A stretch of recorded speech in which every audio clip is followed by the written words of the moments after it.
Okay, boys and girls, welcome back. This is our Week 6 recap, along with our Week 7 projections. I hope everybody had a wonderful week. We're getting to that fall weather, that nice fall football weather. This last game was the first game where kind of had to bundle up a little bit. So finally getting to that point. I hope everybody has their Christmas candy, or Christmas, Jesus fucking Christ, Halloween candy. That's been the kind of fucking day I've had. Halloween candy ready to go for all those little fucking chitlins knocking on the doors. Interested to see what everyone's dressing up for Halloween this year. I know that Bess is going to be going door to door, knocking on doors and soliciting for candy. And I know Hunter fucking definitely is. Hell of a solicitor right there. Shout out Hunter. So obviously wanting to start off here with recapping my predictions from last week. We'll say off the bat, we know I got one wrong. I know that for a fact. So we'll just have to check in on the rest there. So starting off, right off the rip, I know everybody in this chat except for Colin was gunning for me. They really wanted me to do well this week, and it unfortunately just didn't pan out that way. So really unfortunate. For a while there, I was like, dang, if I would have just started Jonathan Taylor or Zach Moss in my flex instead of T. Higgins, either one of them would have been better. It would have made the game closer, but I don't think I would have won regardless. I mean, I think there was probably some kind of lineup magic I could have done to maybe win, but I mean, that's at that point it would have been guys that like I wouldn't have normally started, and it's just too far-fetched, too many excuses. We're not here to give excuses. So shout out to Colin, 1-5 right now for me. Tough look, but I gotta say, I can still win out. I can still win out. I think we said that we're gonna make the playoffs a little bit. We're gonna expand them this year, anyways. So who knows? Maybe I sneak in there as a 6th seed in the playoffs. So we'll see how that goes. But more to come. So unfortunately, to start off the predictions for last week, did not get that one correct. So going to be a big old X on my projection for myself to win. Unfortunately, next, we are going to Connor Walsh versus Dawson Gene Hogan. In this prediction, I was right, which is awesome. Unfortunate, Dawson. I mean, your high score was your defense with 22 points, so it's a respectable number. It's not like they outscored the rest of your squad, when they only scored 12 or something ridiculous. But Connor Walsh's team is just absolute killer. I think it's easy to say that they're the favorite to win right now. I mean, he has not had a week below like 140 or 130 something, maybe was his lowest week. I mean, absolutely just been collecting skulls out there right now. Absolute ruthless. You do not want to turn a corner down an alley and see Connor Walsh's fantasy football team down that way, because they will collect your neck. So keep your head on a swivel. You never know when the water boy is going to be hiding around the corner there. Next, we got a Connor Daniels versus a Jacob Bessiker, which if you missed the news in the fantasy chat, Jacob Bessiker is currently being lynched as we speak. So rest in peace, Jacob Bessiker. Hunter Stevens is currently, I think he's probably about 25 to 30 OTPHJs deep on Mr. Bessiker right now, so he will be running out of semen shortly, and therefore no longer to carry on his spawn. So just a warning to everyone as far as collusion and what the consequences look like. Jacob Bessiker is going to be a perfect example of that for the collusion that he is taking part in currently. Massive win for Connor. I know that he was down after last week. I think he had another loss last week where he wasn't sure how his squad looked. Coming out with a 136, respectable number. Very, very respectable number. And I did pick Connor as well in this matchup. So there you go. And that's a big one. And then Jacob Bessiker laid a 71-point egg, which I think just leaves a lot of us saying, guys like me, Dalton, well, we're the only other two people that also scored below 100. I think it's leaving me and Dalton saying like, damn, wish I would have fucking played best this week, because that would have been an easy dub. But can't always have those easy dubs, unfortunately. So that makes me 2 for 3. 2 for 3. Going on to the next one, which is a Dalton Bates versus a Hunter Stevens, which I got incorrect. I picked a Dalton Bates in that matchup, and then, as I already mentioned, he also scored below 100, and Hunter pulled out the W, 121.4. Big shout out, Hunter. He actually fucking set his lineup. Holy shit. Good for you, Hunter. His third highest score was his kicker, Justin Tucker, dropping a 19-point bomb. So, good for you. Good for Justin Tucker. He had a comeback this year. I know he was looking kind of tough. He missed some kicks earlier in the year. So good for him on coming back. Next one that we got here is an unofficial game of the week. Only reason I'm saying that is because it was the closest matchup. I feel like every other matchup on this board was, other than this game, and actually the next one I'm going to cover, was decided by 15 to 40 points. So this game was actually within 5 points of each other, so actually reasonably close game. I picked Benson to come out with the dub, and that is who came out with the dub. So that is a 3 for 5. So we're making our way forwards here, which is awesome. 124.34 for old Blake W. Bonson. Pretty consistent scores across the team, so that's great. Next, last but not least, Adam, I know that you've been upset because I haven't been picking you, but you lost. I picked Matt. Matt came out with the dub. So, I mean, that streak of vengeance your team was on, trying to spite me and my picks, ended up not working out. This was another close one, though, 109 to 105. So definitely came down to probably, I'm assuming, the last couple games. I wasn't keeping track of, what the live scores look like, but came down to the very end, which makes me 4 for 6 from last week. So, dude, we're kind of, moving up in the world right now. So, pretty decent numbers there. Definitely improving from our 50% that we've been kind of sitting around for predictions. Only 2 matchups I got wrong were myself winning and then Dalton winning. So I have a strong feeling, drop your opinions down below, but I have a strong feeling that I'm going to end up going, 100% on one of these weeks. I'm going to get them all right one of these weeks. The reason for that pause was because I was actually just being a dumbass trying to do the math, not realizing that 12 divided by 2 is 6. There's 6 games a week. I couldn't say 6 for 6. I don't know why. My brain just isn't there. Like I said, long day. So, coming into next week, week 7, boys. Big week. Big week. This is where teams start to make the turn. You kind of figure out whether your team's showing up or whether they're, running away. So, going into this matchup, as always, my matchup, because I'm looking from my own view, my matchup's always going to be at the top. So we're going to be covering myself versus Ryan Chance. Any guesses for who I pick to win this? I'm picking me. I mean, Jake W with a W is obviously what we're coming in at. I've been preaching it. I haven't set 3 of my players here, but I need some of these guys to step up. I mean, I just want to talk on this for a second because blows my fucking mind. Devontae Adams, where the fuck have you been, brother? Like, what? Hasn't done absolutely nothing the last 2 weeks. I know he's coming back from a shoulder injury, but Jacoby Myers is just like a fucking ball vacuum. He's just sucking in balls. Like, wants balls in and around his face is what Jacoby Myers is like right now. And then Austin Eckler, not a great return after being gone since week 1. First game back, drops me 10 points, which I will say 10 points was my 3rd highest score last week.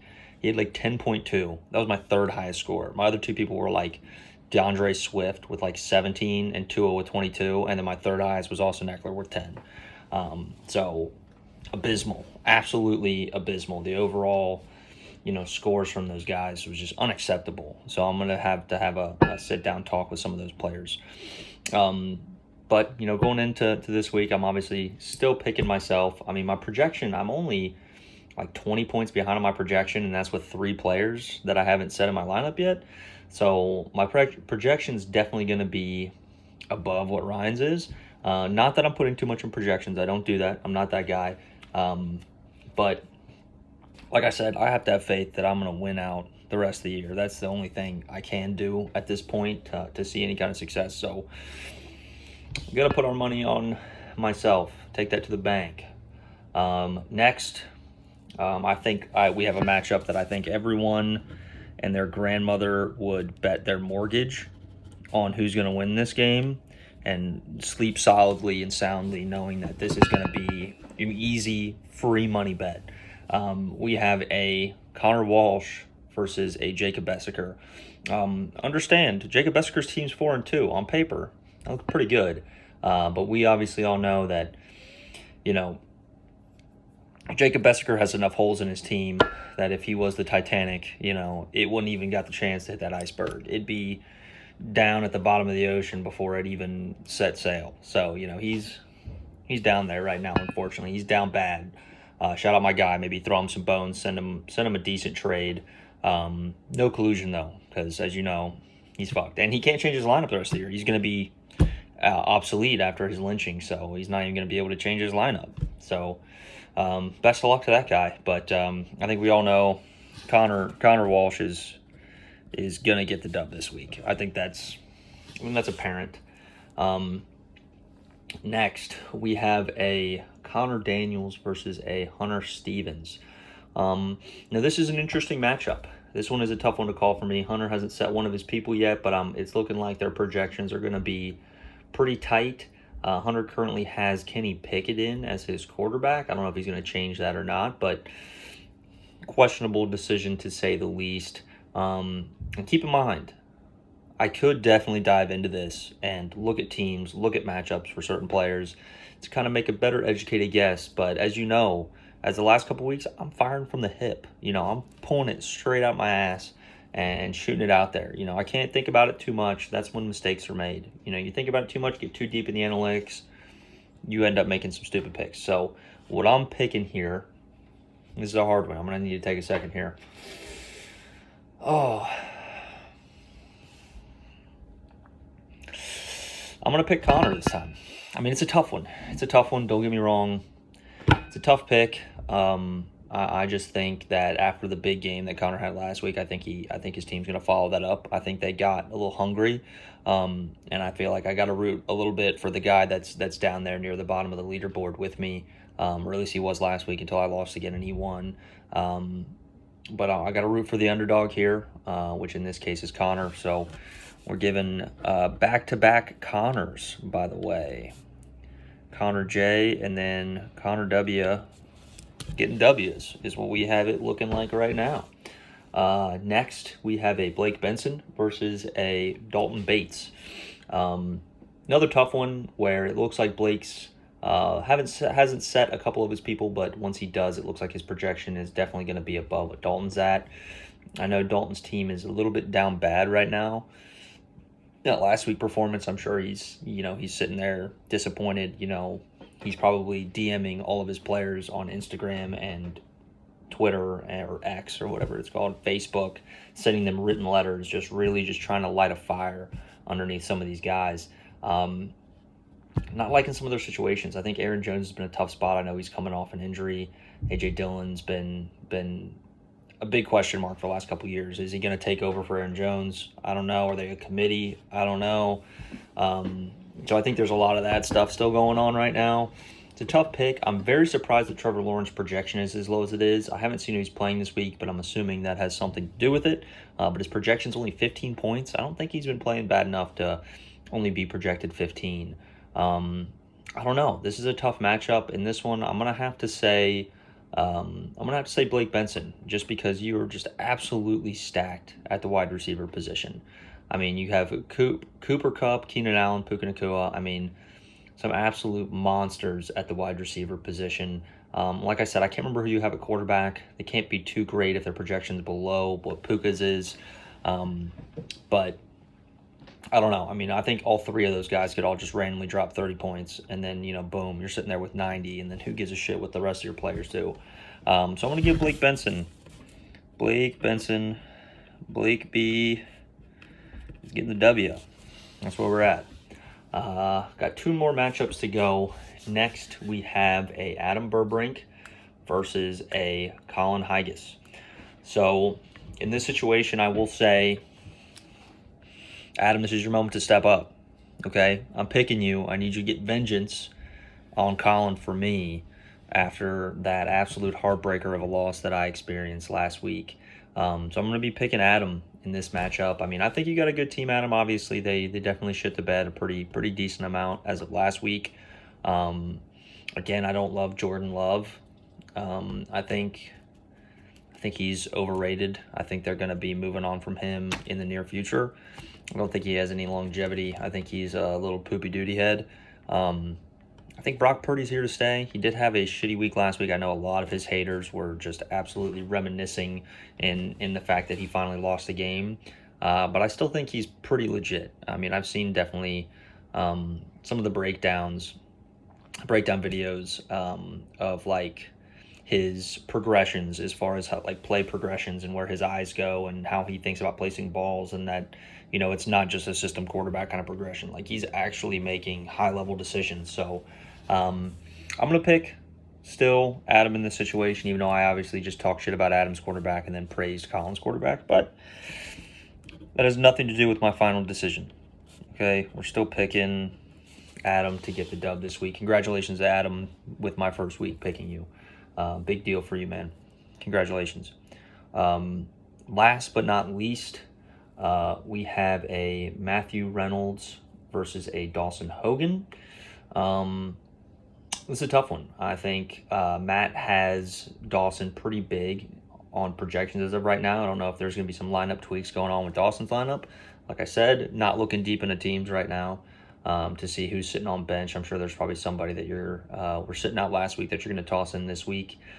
I think it's a tough one. I think this is a tough one. But honestly, in this situation, I'm going to have to pick Matt. Let me tell you why.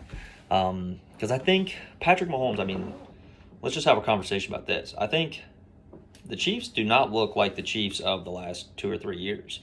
They're really rarely scoring above 20 points. They're having tight games with teams they should not be having tight games with. I mean, they already lost week 1 to Detroit, which Detroit is looking good this year, you know, to be fair. But, I mean, coming in the last 3 years, Kansas City is like the Super Bowl favorite week 1 off the rip. They haven't lost a week 1 game, and I can't remember how long. I just remember seeing a metric on the screen at the beginning when they lost in week 1 this year. So the reason I'm saying that is I think Patrick Mahomes is due for a big game, regardless of if he maintains that. I think he's due to have a pretty big game, and then I think you have a pretty nice running back duo. I like Kenneth Walker a lot. Big Kenneth Walker fan. Drafted him super late last year as like one of my last 2 or 3 picks. As you guys know, I draft sleeper heavy every year, so big part of what I do. But for some of those reasons, that is why I am picking Matthew Reynolds to win in week 7 against Mr. Dawson Gene Hogan. So just to kind of go over my predictions in case everybody forgot, I have me winning against Ryan Chance. I have Connor Walsh beating Jacob Bessiker. I have Connor Daniels beating Hunter Stevens. I have Blake Benson beating Dalton Bates. I have Adam Burbrink beating Colin Higas.